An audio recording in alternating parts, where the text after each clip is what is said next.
இயேசு கிறிஸ்துவில் பிரியமான சகோதரர்களே, சகோதரிகளே, மாதா தொலைக்காட்சி நண்பர்களே, உங்கள் ஒவ்வொருவருக்கும் என்னுடைய பணிவார்ந்த வணக்கங்களை நான் தெரிவித்துக் கொள்கிறேன்.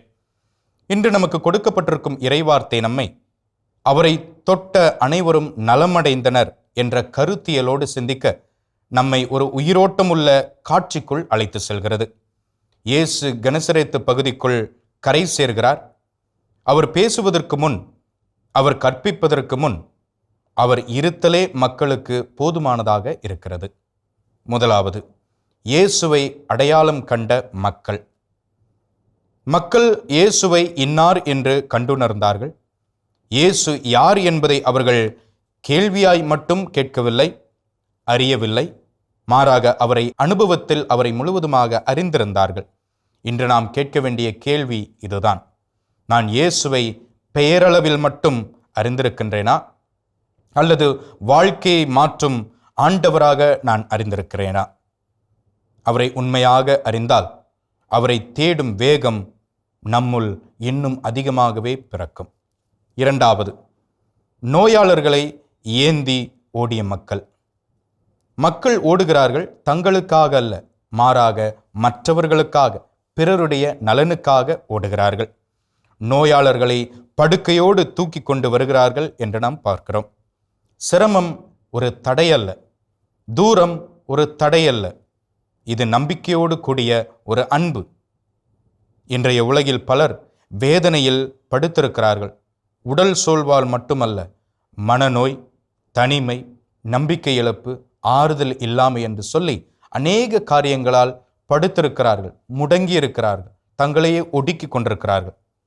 நாம் அவர்களை இயேசுவிடம் கொண்டு செல்லும் பாலமாக இருக்கின்றோமா, அல்லது வெறுமனே பார்வையாளர்களாக மட்டுமே இருந்திருக்கிறோமா? மூன்றாவது, மேலுடையின் ஓரம். சிறிய நம்பிக்கை, ஆனால் பெரிய அதிசயம்.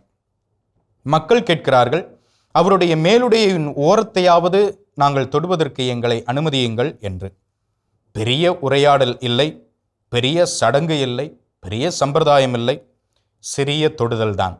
ஆனால் ஆழமான நம்பிக்கை இங்கே பார்க்கிறோம். இயேசுவிடம் சிறிய நம்பிக்கையுமே போதுமானது. பல நேரங்களில் நாம் நினைக்கின்றோம், என் ஜெபம் சிறிது, என் விசுவாசம் பலவீனமானது. ஆனால் இன்றைய இறைவாக்கு நமக்கு சொல்கிறது, அவரை நோக்கி திரும்பும் நம்பிக்கை ஒருபோதும் வீணே ஆகாது என்று. நான்காவது, அவரை தொட்ட அனைவரும் நலமடைந்தனர் என்று பார்க்கிறோம். இது நம்பிக்கையின் உச்சத்தை குறிக்கிறது. சிலர் அல்ல, தேர்ந்தெடுக்கப்பட்டவர்களுக்கு மட்டுமல்ல, மாறாக அவரை தொட்ட யாவரும் நலமடைந்தனர் என்று நாம் பார்க்கிறோம். இயேசுவில் ஒருபோதும் பாகுபாடு இல்லை, இயேசுவில் ஒருபோதும் எல்லை இல்லை, நம்பிக்கைக்கு ஒருபோதும் இயேசுவிடத்திலே மறுப்பு இல்லை. இன்று அவர் மாறவும் இல்லை, அவர் நம்மை மறக்கவும் இல்லை. அவருடைய குணமும் மாறவில்லை, அவருடைய மனமும் மாறவில்லை. மாறாக அவருடைய இரக்கம் இன்றும் நம்மீது ஒருபோதும் குறையாத அளவிற்கு, வற்றாத அளவிற்கு அதிகரித்து கொண்டே இருக்கிறது. அன்பார்ந்தவர்களே, நிறைவாக இன்றைய இறைவாக்குகள் நம்மை 3 சிந்தனையோடு சிந்திக்க அழைக்கிறது. முதலாவது, இயேசுவை உண்மையாக நான் அறிய.